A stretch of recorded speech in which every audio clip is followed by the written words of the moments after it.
अगर आरएसएस के प्रमुख मोहन भागवत अगर अखंड भारत की सपना देखते हैं तो उनको तो राजा अशोक बनना पड़ेगा। तो चाणक्य कैसे विद्वान को पैदा होना पड़ेगा। चाणक्य ने अखंड भारत का सपना देखा था और साकार भी किया था। क्या आपको लगता है कि राजा अशोक मोहन भागवत है या चाणक्य कैसा बुद्धिमान है? खबरों के माध्यम से हमसे जुड़े रहने के लिए YouTube पर हमारे चैनल को सब्सक्राइब करें और बेल आइकन को दबाकर घंटी बजाएं। देश भर में जुम्मे की अलविदा की नमाज शांतिपूर्ण माहौल में संपन्न हुई। अलविदा की नमाज को लेकर बिहार के विभिन्न जिलों में पुलिस प्रशासन किसी प्रकार की सांप्रदायिक हिंसा को रोकने की दिशा में पूरी तरह से मुस्तैद दिखी। मस्जिदों में होने वाले अजान के समय मस्जिद के सामने हनुमान चालीसा की पाठ का सांप्रदायिक शगुफा उठाकर देश भर में हिंदू और मुसलमान के बीच सांप्रदायिक आग लगाने की नीयत से राष्ट्रीय स्वयंसेवक संघ, विश्व हिंदू परिषद तथा एमएनएस सुप्रीमो राज ठाकरे के द्वारा शुरू किए गए विवादों को लेकर राष्ट्रीय जनता दल के बुद्धिजीवी प्रकोष्ठ के प्रदेश महासचिव मोहम्मद मोबिन चांद ने कहा कि भारत में सभी धर्म के लोग रहते हैं और भारत में सभी धर्म को समान अधिकार तथा सम्मान प्राप्त है। रमजान का महीना चल रहा है और आज जुमे की अलविदा की नमाज अदा की गई। जिस प्रकार से विश्व हिंदू परिषद और एमएनएस की ओर से पूरे देश भर में जिस तरह से मुहिम चलाया गया, एक विवाद खड़ा किया गया, इसको किस तरह से देखते हैं? देखिए, सबसे पहले तो मैं ये बोलना चाहूँगा कि पूरे विश्व में जो हमारा भारत देश है, ऐसा देश है पूरे विश्व में नहीं है। ये धर्मनिरपेक्ष देश है। यहाँ पे हर मजहब, हर भाषा और हर प्रांत के लोग रहते हैं। अजान और हनुमान चालीसा पाठ को लेकर क्या यह विवाद को लेकर क्या मानते हैं कि देश भर में सांप्रदायिक सद्भाव बिगाड़ने का एक बड़ा षड्यंत्र था आरएसएस का? और ये जो संगठन सामाजिक संगठन है, चाहे कोई भी संगठन हो, ये यहाँ बनाई गई हुई है। लेकिन अगर हमारे नबी सल्लल्लाहु अलैहि वसल्लम, हुजूर सल्लल्लाहु अलैहि वसल्लम हो, इब्राहिम अलैहिस्सलाम हो, इस्माइल अलैहिस्सलाम हो, दाऊद अलैहिस्सलाम हो, हिंदुओं के जो देवी देवता हैं, शंकर भगवान हैं, भगवान राम हैं, अब कभी भी किसी धर्मों या किसी मजहब के बारे में कभी इन लोगों को बोलते हुए देखा है? तो हम उन लोगों की बात सुने कि विश्व हिंदू परिषद वाले की बात करें। भाईचारगी और मोहब्बत जो सिखाता है, लोगों को उन्हीं की बात माननी चाहिए मेरे समझ से।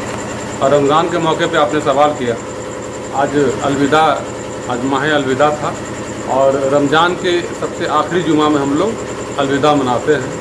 इसी महीने में कुरान शरीफ नाजिल हुआ, बहुत सारे वाक़यात हुए। 2-3 शब कद्र की रात है जो इबादत करने की रात है। मुसलमान भूखा रहते हैं और नमाज अदा करते हैं, तरावीह अदा करते हैं और अपने मुल्क के लिए और अपने मजहब के लिए और तमाम मजहब के लिए, तमाम लोगों के लिए खैर बरकत हो और मुल्क हमारी तरक्की करे, इसके लिए दुआ करते हैं। और हमारे नबी भी सल्लल्लाहु अलैहि वसल्लम ने फरमाया है कि अपने वतन से हमेशा मोहब्बत बना के रखना चाहिए। अखंड भारत को लेकर आरएसएस प्रमुख मोहन भागवत के बयान पर राजद नेता ने कहा कि अखंड भारत बनाने के लिए एक बार फिर चक्रवर्ती राजा चंद्रगुप्त मौर्य, सम्राट अशोक तथा कौटिल्य चाणक्य को धरती पर जन्म लेना पड़ेगा। आरएसएस प्रमुख मोहन भागवत ने जिस प्रकार से अखंड भारत को लेकर नया शगुफा छोड़ा है और जिस तरह से भारत के अंदर ही हर धर्म के लोग यहाँ पे मौजूद हैं और भारत में ही सांप्रदायिक सद्भाव है, उस पर ही आघात आरएसएस के कार्यकर्ताओं के द्वारा लगातार देखने को मिलता है। जब भारत में ही एकता और अखंडता को आरएसएस के कार्यकर्ता लगातार ताड़ करते हैं और भारत जो अखंड भारत की बात करते हैं उसमें पाकिस्तान और अफगानिस्तान जैसे देश भी आते हैं, तो जब भारत में एकता अखंडता नहीं हो रही है तो अन्य देशों को मिलाकर किस तरह से अखंड भारत का परिकल्पना किया जा सकता है?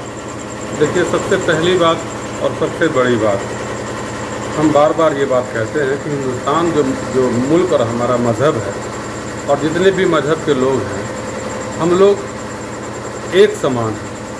और डॉक्टर भीमराव अंबेडकर ने सब वर्ग को इक्वलिटी का अधिकार दिया था और सभी के लिए एक संविधान है।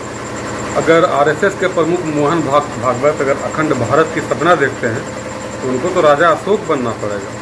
उनके भी ग्रुप में चाणक्य कैसे विद्वान को पैदा होना पड़ेगा। राजा अशोक ने, चाणक्य ने अखंड भारत का सपना देखा था और साकार भी किया था।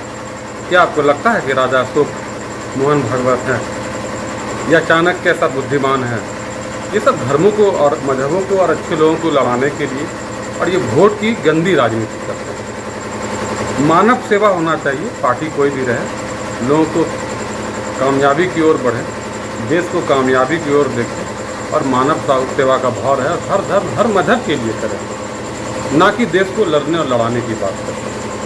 बिहार के मुख्यमंत्री नीतीश कुमार और नेता प्रतिपक्ष तेजस्वी यादव के बीच जन्म ले रहे नए रिश्तों को लेकर राजद नेता ने बिहार के विकास के लिए नई उम्मीदें करार दी है।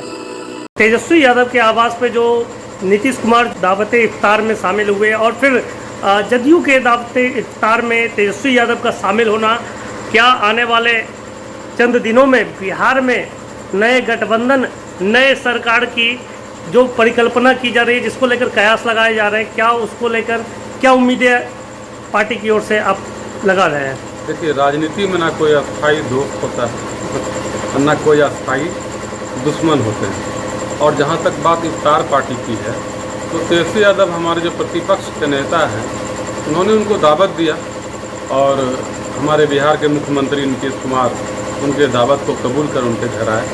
उन्होंने भी उनको दावत दिया, नीतीश कुमार जी ने दावत दिया, तेजस्वी जी भी वहाँ गए। तो ये तो एक व्यवहारिक बात है और इसको बहुत ज़्यादा डीपली नहीं लेना चाहिए मेरे हिसाब से।